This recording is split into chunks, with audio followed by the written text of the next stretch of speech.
everyone. Welcome back to our live stream. My name is Teresa Morrison. I am the communications coordinator for Legal Aid Society. And today we are here with Alix Rogers. She is one of our attorneys, and she is going to be talking to us about stalkings and how to keep yourself safe. Just a quick informational for everyone. This presentation is for educational purposes only and should not be used as legal advice. So I'm going to go ahead and turn it over to Alix. Hi, thanks. So my name is Alix Rogers. I'm an attorney in our Murfreesboro office of Legal Aid Society.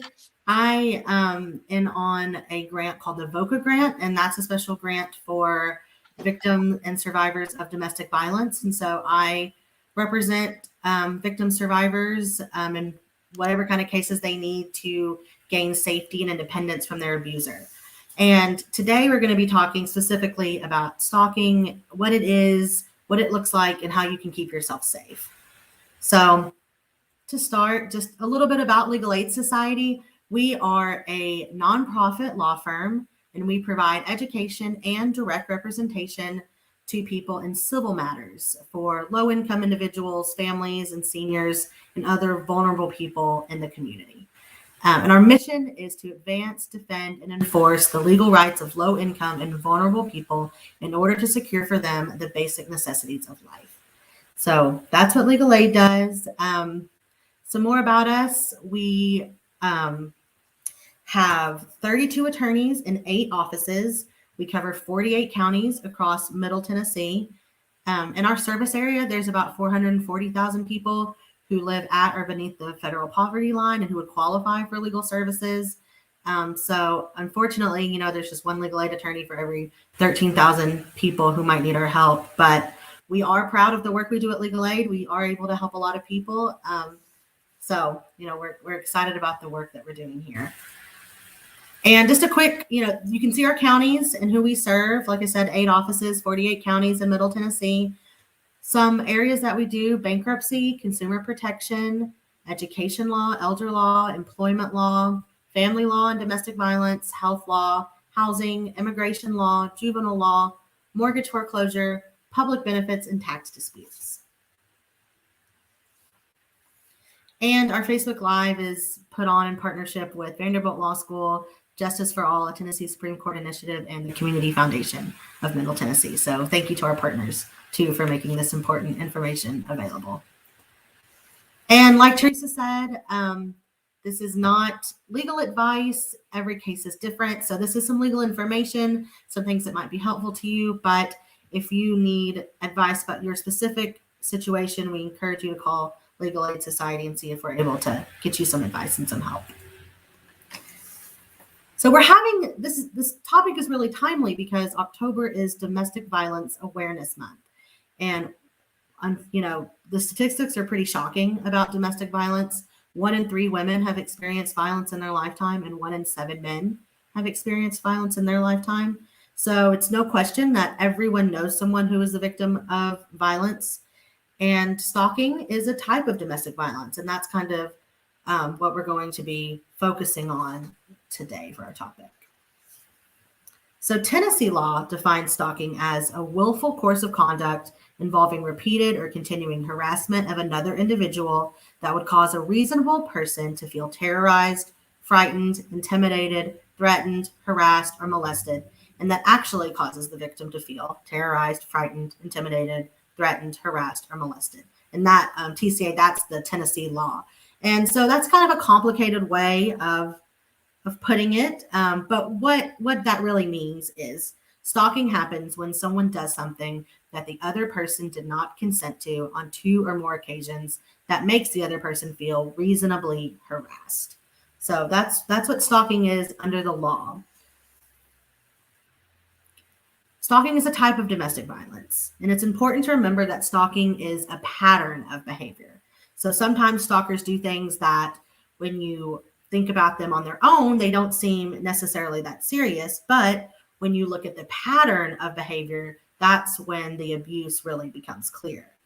When people think of stalking, a lot of times people think of, someone showing up where their victim works or showing up at their house, driving by their house, sending unwanted gifts. And those things certainly are stalking, but stalking can take a lot of forms that maybe, people don't realize, especially in our digital age.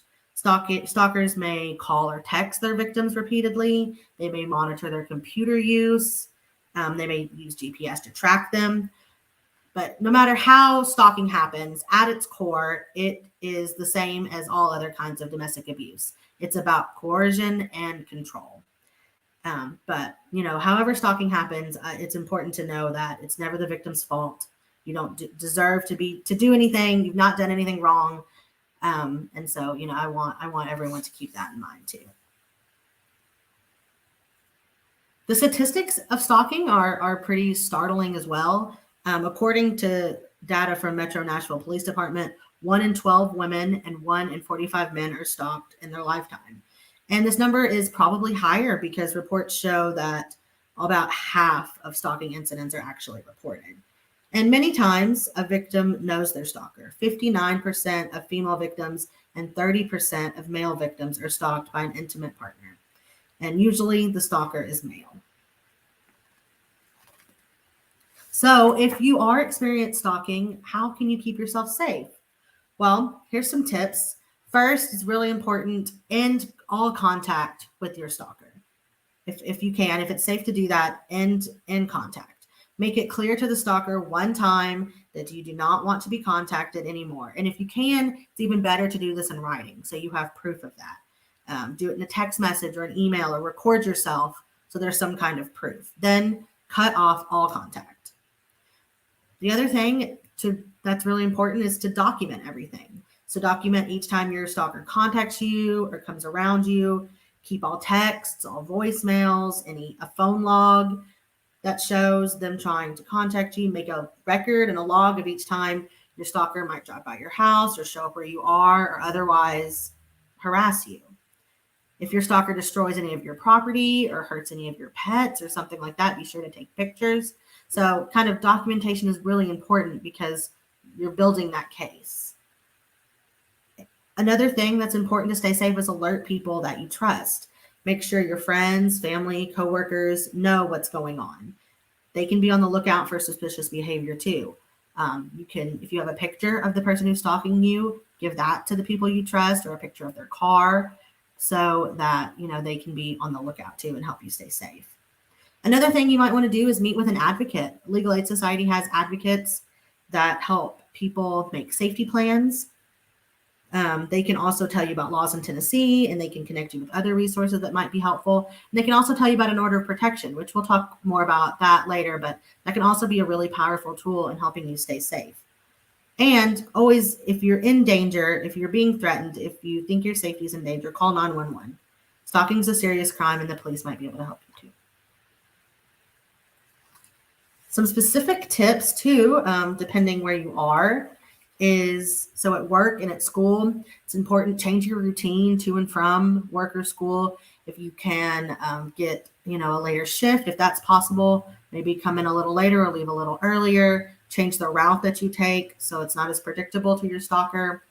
Again, the piece of telling people you trust, tell coworkers, tell your classmates, any security officers maybe that work at your work or school, tell them too. And the same, you can give them a picture of the car, a picture of the person that's harassing you. And try to stay in a group if you can. Try not to be alone in a vulnerable position. Walk to your car with someone else, so that can maybe help keep you safe too.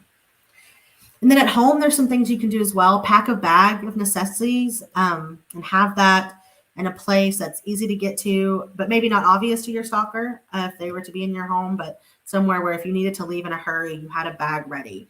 And some things I recommend maybe keeping in that bag: keys, spare set of house keys, car keys, or if you have a key to a friend's house or someone that you trust where you could go, that would be important. If you have an order of protection, have a copy of that in your go bag. Any other kind of important documentation, so IDs, your driver's license, your passport, visa, green card, things like that, birth certificate for you and your children, social security cards, health records, medical records, school records if you have those, marriage certificate or divorce papers, kind of your lease or your deed to your house. So like important papers, have those ready. If you have any pictures about the stalking or that documentation that we talked about, logs, pictures of text messages, have that ready. Anything you need medically, so like your glasses, hearing aids, any kind of medication that you need. A phone charger would be really important, and a change of clothes, and maybe some cash too, if you could, kind of get some cash together so you could have that when you leave too. That would be important to have. The other thing at home that you can do to help keep yourself safe is plan your way out. So kind of visualize your escape route. If someone was to come into your home, go to a place that has an exit. So like not a bathroom, and go to a place maybe that has less things that could be used as weapons for you. So like maybe not a kitchen, because there's knives in the kitchen. So think about an area, how you could get out.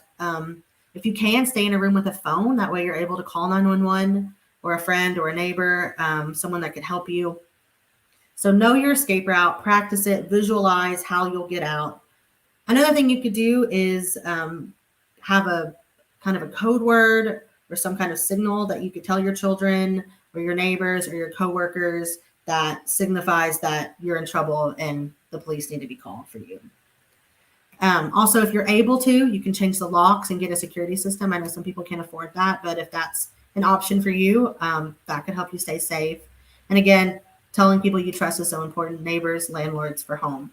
And then online, there's some things you can do too to help keep yourself safe. Like we talked about, stalkers may kind of take a more digital approach. And so if you can turn off your location settings, so a lot of apps have default location settings, you can turn those off so that you're not inadvertently sharing your location. Change your passwords and security questions to all your online accounts. Change all the privacy settings on social media, so kind of lock those down as much as you can. And if you're able to get a new phone number. That might help keep you safe.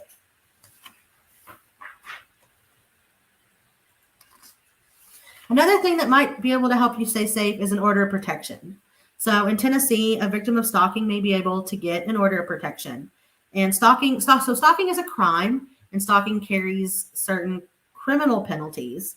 And if someone could be arrested for stalking and they could be found criminally liable. But stalking is also a kind of domestic abuse, and so that enables you to get an order of protection. An order of protection is in civil court. So there's criminal court and civil court, and you may be able to get an order of protection in civil court to help keep you safe. An order of protection can be a really powerful tool for survivors of domestic abuse. It can order your stalker to stay away from you and end all contact. And if they violate the order, they can be arrested. So what happens when you get an order of protection? First, you file papers with the court clerk, and you'll get a short-term order of protection. That's called an ex parte order of protection. If you qualify for that, you would get that first. And that stays in place until you go to court for a court hearing where you would ask the judge for a longer order of protection. So you can file for an order of protection in the county where the abuse happened, or in the county where the person who's abusing you lives. And every county does it a little different, depending on what court you actually file in. So some counties you can file in Chancery Court or Circuit Court or General Sessions Court. But if you go to the clerk's office, they should be able to direct you to the correct court to file your petition. So when you go, you will have to fill out a paper that's called the petition. And that tells the judge why you need an order of protection. So it's important to just put the facts in there. Don't stretch the truth. Don't make things up, but do put, kind of everything that's happened and that's making you vulnerable. And remember, for stalking, the pattern is so important. So don't just put one incident. If you can show the pattern of the abuse, that's what's going to be really powerful and help you get an order of protection. And remember, it's free to file for an order of protection. You don't have to pay any money up front when you file. When you go to a hearing, if you are granted an order of protection by a judge, then your abuser will have to pay for the court cost and filing fees. You only have to pay for an order of protection if the judge finds that you made up the abuse. So don't let a financial barrier be from what keeps you from seeking an order of protection. So that's stalking in a nutshell.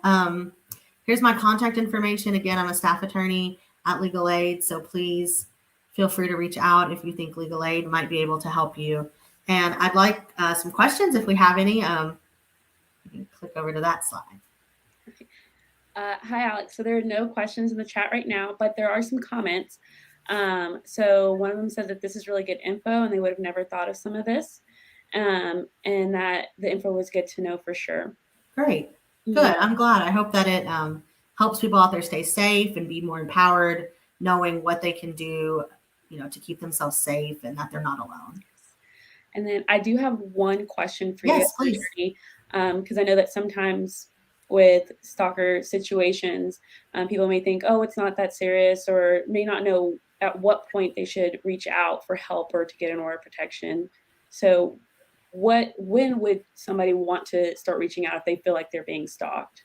Yeah, that's a great question. You can reach out really at any time. I mean, if you feel unsafe, please reach out to Legal Aid and see, if it's something that we're able to help you with. As far as to get an order of protection, remember the definition of stalking is there has to be 2 or more unwanted contacts.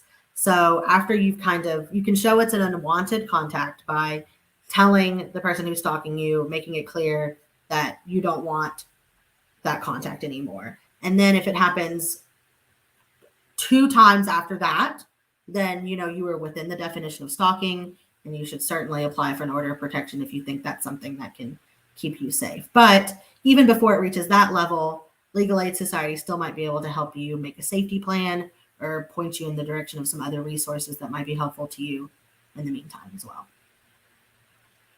Perfect. Well, we got another comment. They said, thank you for this information. Great. I do not have any more questions. You actually answered all the questions I was going to ask. So thank you so much. This presentation was so thorough, and I know that a lot of our viewers really appreciate it. So thank you so much, everyone. Again, this is Alix Rogers. They did leave their information. So if you do feel like you're being stalked or you are needing just some more information from an attorney, please reach out to us at our 1-800 number, everyone. Oh, hold on. You do have a question. Oh, great. How long can an order of protection keep you safe?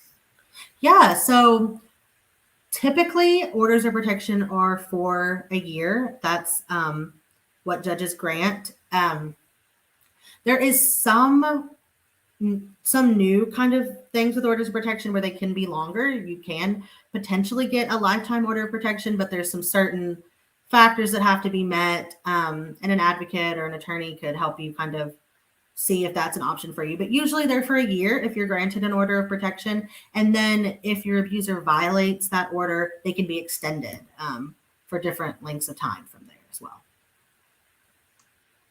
Perfect. Well, thank you. I gave my shift. Great. Thank you. You have a wonderful rest of your day. And if there are no more questions, just give me 1 second. I don't want to miss anybody. Sure. All right. I think we're good. Thank you again, Alex, and you have a wonderful day. Thank you. Thanks.